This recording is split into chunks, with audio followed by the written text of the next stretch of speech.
So today I wanted to discuss a few of the different topics that people have inquired about, and I decided it would just be too long to write about it, and I'm going to make a audio response. And one of the questions is, do I have any confidence in the devotee therapy groups like Rambhouru's Karuna care group? Is this a good idea? Are they actually going to help the situation? And the first thing I noticed when I listened to her speaking, she talks about how many devotees have a self-loathing problem, which really translates into a self-hate program.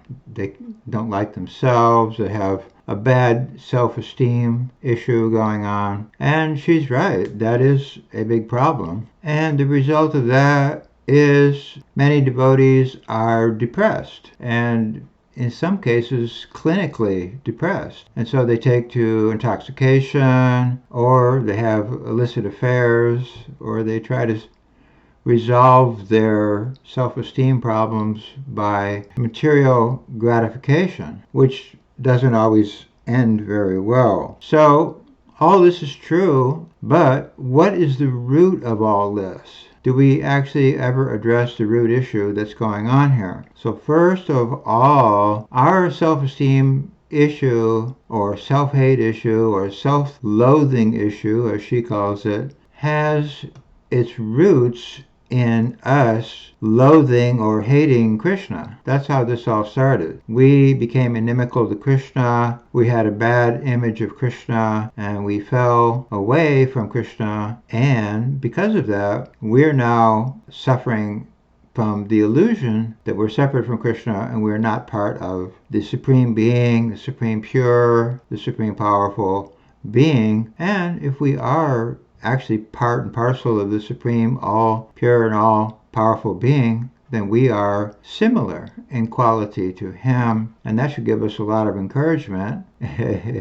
And that should free us from being depressed and all that kind of stuff. But somehow or other, that is being stifled or smothered or not. It's just not functioning in the Hare Krishna society currently for one reason or another. Of course, there are some exceptions. There are a few devotees who are experiencing very high transcendental realization, I'm sure of that. But the general rule is there's a lot of depression and disturbance and dysfunction in the overall community. So I think a lot of devotees have misunderstood one of the main principles of the Krishna religion, and that is that you become what you worship. So the people who worship the forefathers go to the forefathers. The people who worship the demigods go to the demigods. The people who worship businessmen become businessmen. And if you're worshiping a cheating guru, you will go to the lower regions where he's also going. So everything depends on what you are worshiping. And of course, ultimately, you have to be worshiping Krishna. That's the key point. But you can't worship Krishna plus worship demons. Worship Krishna plus worship deviation. So when it comes to ISKCON, there's a lot of worship of depressed individuals, perhaps even morbidly depressed individuals, dysfunctional people, lusty people, intoxicated people, and generally deviated people. So that will filter back to the worshipers. The worshipers will start having problems with depression and dysfunction and lusty desires and intoxication, because you become what you worship. This is not really understood very clearly, obviously. So we're worshiping all kinds of troubled people and expecting a trouble-free result. That never works. So let's look at a few examples, starting with Satsvarup Das Goswami, who writes in his journals that he has constant migraine headaches. And he says he's the guru of headaches, And he's also the guru of pills because he's taken a lot of medications to try to medicate himself off these headaches. And his servant told me that he went to a psychic once to find a cure for his headaches, and the psychic told him, just stay back and don't come near me because you are surrounded by a big black ball of dark energy and I don't want that near me. So, of course, Satsvarupa is taking a lot of sins, and those sins are accumulating on his subtle body. It's making him have headaches. He fell down with the wife of a devotee. He broke up the marriage of this devotee and ran off with the wife. And he promised various people that there would be no molesting. So he's not even doing his just regular job of managing things. And he was also famous for being the Hojo Swami, Howard Johnson hotel dweller, so no one can find him. So that was the idea. He's going to be hiding out in Howard Johnson, so you can't find this guy. So we're worshiping this guy. He has headaches. He's incompetent managing. There's a bunch of molesting going on. He's saying Kirtananda is a pure devotee, and he's just causing havoc and trouble because he is himself a troubled person. So we worship this troubled person as good as God, as the sum total of the demigods. What's going to happen? We're going to have a lot of people with headaches and lusty desires and headaches and intoxication problems and all kinds of other problems. You become what you worship. So we're worshiping this kind of a person, and we're expecting a Vaikuntha result when we're worshiping something which exists on the lower planetary realm. Now, when I show Satsvarupa's art to the secular media people, they think this art was made by a satanically possessed person.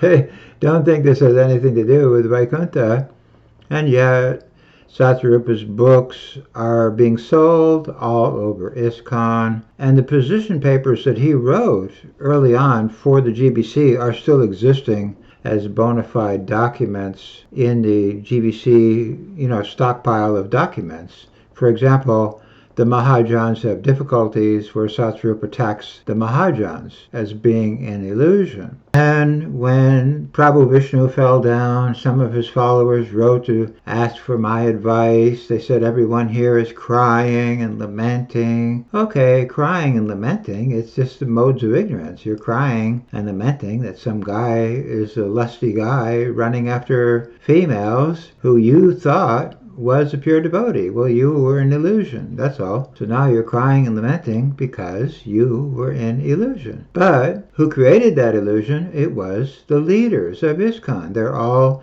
jointly responsible. They all endorsed that Prabhu Vishnu is a guru. And so they're creating this crying and lamenting situation. So if you're going to be worshiping falling down people, you're going to end up with crying and lamenting in the modes of ignorance. And he's chasing women because he's in the modes of ignorance himself. You cannot worship the modes of ignorance as transcendental. It's just never going to fly. And all the people that are creating this illusion are creating all this crying and illusion for these people. So it is a combined effort of all the people who support all this. And unfortunately, people like Rambhouru are one of the people who have been supporting this whole situation. Then Bhakti Tirtha Swami was saying, oh, the GBC are oppressing people.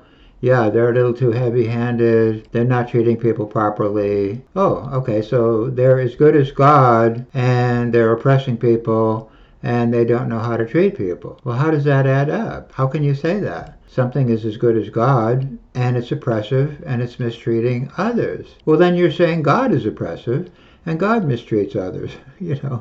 What is equal to God is an oppressive person. So why would you say that? So you're creating confusion. You're giving God a bad name.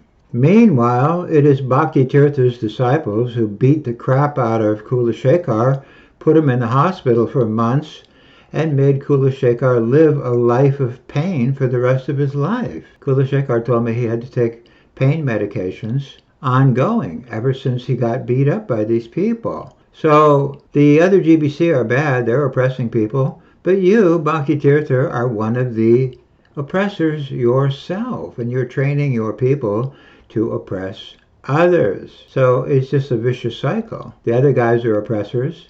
I'm also an oppressor. Where does it end? And then we have Harikesh. He was suffering different ways, and so he got some magic vibhuti dust, whatever that is, from Jayapataka's tantric ghostbuster, and evidently he had the dust analyzed, and it was a dangerous Western psychotropic drug. It was not magic tantric dust, it was bad medicine. So what's going on here? And why are the GBC gurus getting ghost busted by a tantric in the first place? Ghosts are in the mode of ignorance. The GBC gurus have ghosts in them. Well, then they're in the modes of ignorance. So same thing. You can't mix up the modes of ignorance with transcendence, or you're going to have all kinds of problems. And if your gurus are full of ghosts, then the followers are going to be full of ghosts, because you become what you worship. And then Jayatirtha, he wrote a book, Notes from a Pilgrim. He was complaining the other GBC are mean, they're bullies, they're nasty people. Yeah, after he just kicked me out of ISKCON. So everybody knew Jayatirtha was having problems. He was having an illicit affair. He was taking intoxicants. And then they just propped him up and put him back in the guru seat again. So even when the illusion is self-evident to everybody, they just try to recreate the illusion all over again. Yeah, he's a guru. Yeah, he's going to continue being a guru. But wait, he never was a guru. He's falling down. And then later on, Jayatirtha gets his head chopped off by a disgruntled disciple. And why did that happen? Why was that allowed to happen? Why was he allowed to continue to be a guru? And that just created a huge modes of ignorance problem. And then, while everybody is focused on keeping these bogus people in the post of guru, knowing full well they're not qualified for that post, the children of ISKCON are suffering. They reported being starved, beaten, molested, and they started committing suicide. They were neglected. They were neglected because the whole emphasis was on keeping these bogus people floating around in the post of guru. Whenever there was a GBC meeting, it was all about how do we keep the guru show going. There was not a big emergency meeting, what are we going to do with the children situation. The children were neglected, and they have said that repeatedly. I know many, many children victims who say no one cared about our situation. All they cared about was propping up this false guru system. That was what everybody was focused on, including many times their own parents. So that's what happened. Everybody got into this idea, let's promote illusion, let's keep this illusion going that these guys are gurus, and everybody else has to be sacrificed, including the children. So Rambhouru is talking about giving therapy to these people. Well, you've got to acknowledge how these children were victimized in the first place. They were victimized because all kinds of emphasis was placed on keeping the false guru program going and not on the children. And even now we have gurus in India like Lokanath Swami, for example, who is a molester, and he's still being worshipped as good as God. And there's no strong system to get rid of them and clear up the whole situation. So we're going to have therapy for the victims while we're creating more victims. That's not going to work. And how does that help the past victims when they see that more people are still being victimized? More people are still being told they have to worship these bogus gurus. The people who created this whole child molesting regime in the first place. They're still gurus, like Jayapataka and others. So you can't fix the problem and keep the problem simultaneously. It is not going to work, and it's not working. And then we had Kirtanananda. Kirtanananda was having oral sex with boys in his motorhome, perhaps other kinds of sex, and he was buried in a samadhi by various ISKCON leaders like Radhanath and Gopal Krishna and others. So what kind of message is that for the victims? The victimizers are being worshipped as good as God in a samadhi in the holy Dham of the Krishna religion? Where is the relief for the victim? They just keep seeing their victimizers are being worshipped, were worshipped, still are being worshipped. Where is the correction? Then we have Jayadvaita Swami. He says the ISKCON gurus are a buyer beware situation, and the people who took a bad ISKCON guru did not study the scriptures very thoroughly. Well, how can a 5-year-old child study the scriptures thoroughly? What the heck is he talking about? Then, after all these children were molested, they just said, well, the children got their karma. Well, wait a minute, which is it? They didn't study the scriptures carefully, or it was their karma? Or in other words, you're just tossing them into the dustbin with any excuse you can to ignore the problem that you created for these children. Yeah, they didn't study the scriptures. Yeah, it's their karma. Yeah, it's not my problem. We created this problem for these children, but we're not acknowledging it. And Rambhouru is friendly with the people who created these problems for these children. And then she just says we need to give therapy to the children after the fact. Well, why don't we address how they became traumatized in the first place? And they became traumatized by people like Jayadvaita saying they didn't study the scriptures carefully.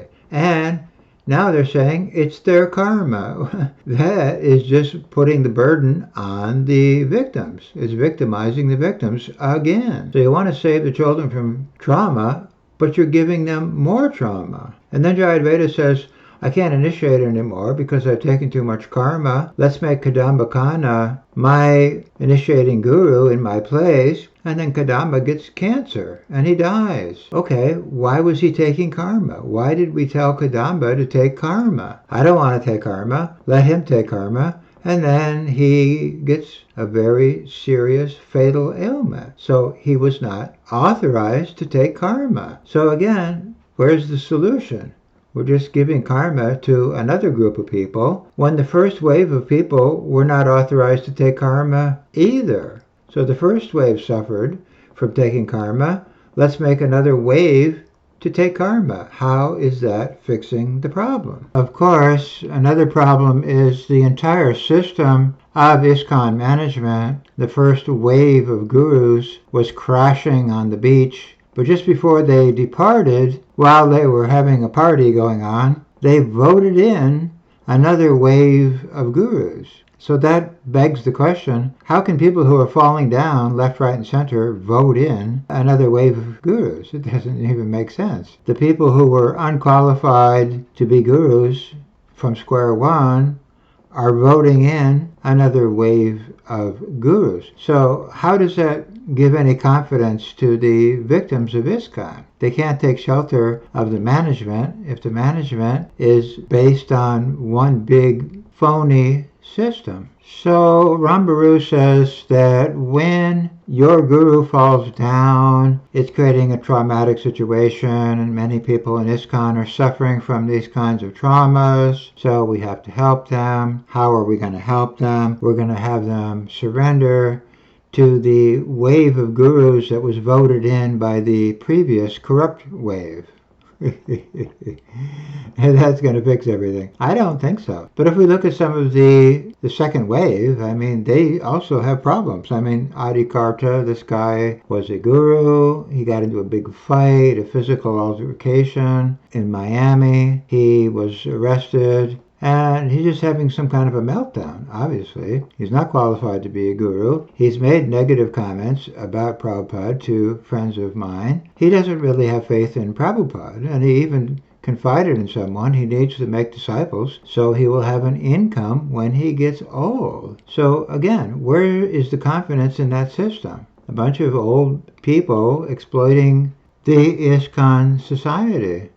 Why would a victim go back to supporting that system when it has not been fixed? It was exploiting them. It is currently exploiting others. It's not fixed. So you can't fix the trauma unless you give people an alternative that they can take shelter of. And Rambhouru is not doing that. She's staying with the corrupt people who created all this mess in the first place.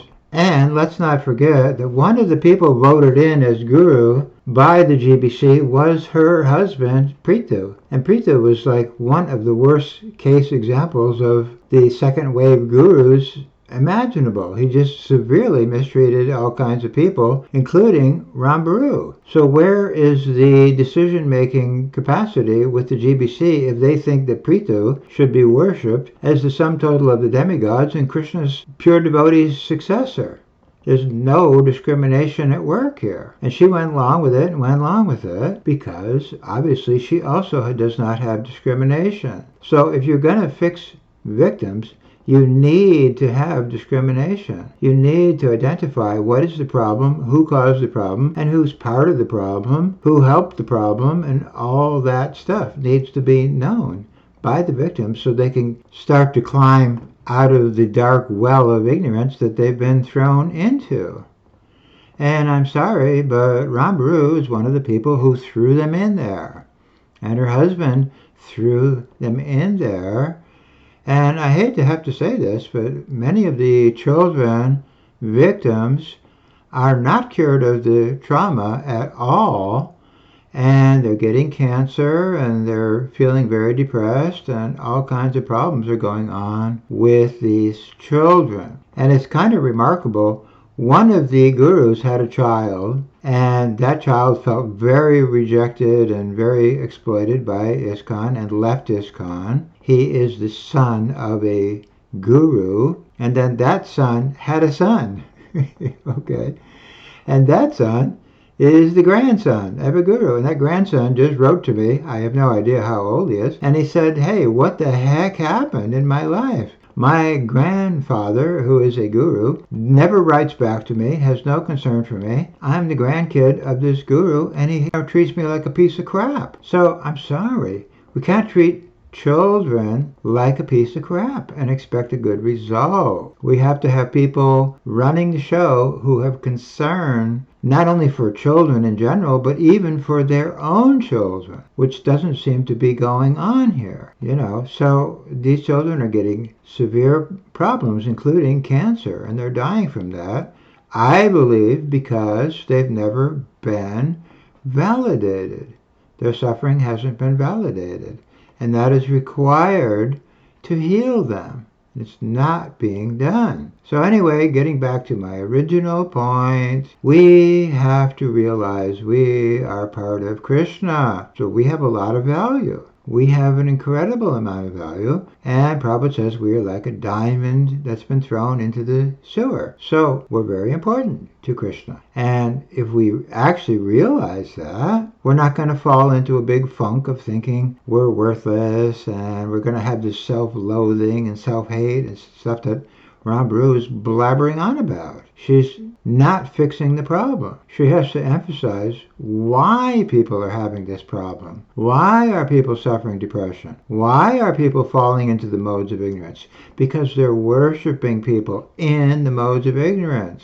And as long as that continues, these problems will not be fixed for her kids, for anyone else's kids, or for any of the things that she's involved with. Not fixing the problem to just put some Band-Aid on a cancer tumor. That won't cure the cancer. You got to remove the tumor. You got to cut it all out. All the people who created this problem have to be rejected. And that's it. And the right process has to be accepted. And the right process is you are an important part of Krishna. And you have value to Krishna. And you are suffering because you have forgot your relationship with Krishna.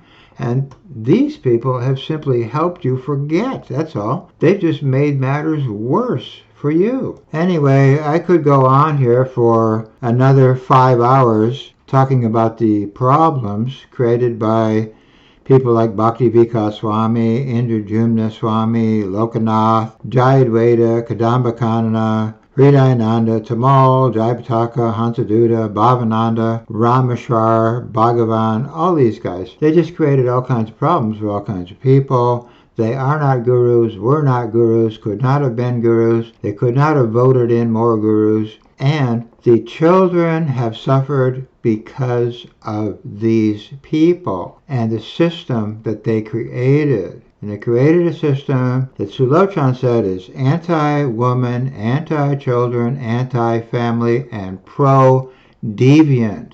And as long as that system exists, there will be victims, and children will be amongst those victims. So anyway, I hope this helps. Hari Bol.